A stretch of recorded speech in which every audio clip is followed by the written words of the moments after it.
Ayan, so thank you naman at pinapasok tayo. So ito na yung platform niya mga best friend. No? So hanggang dun, dulo. Tapos ito siya. So tama nga tayo, ito yung pundasyon nung parang pinaka-waiting shed niya.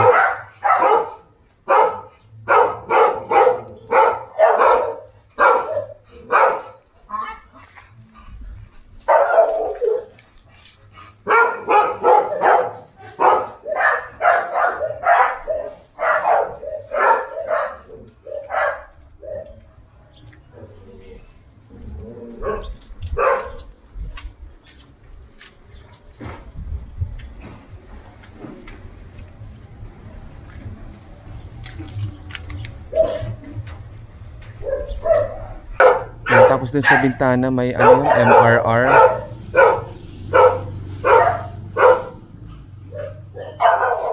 Ayan, okay na, thank you.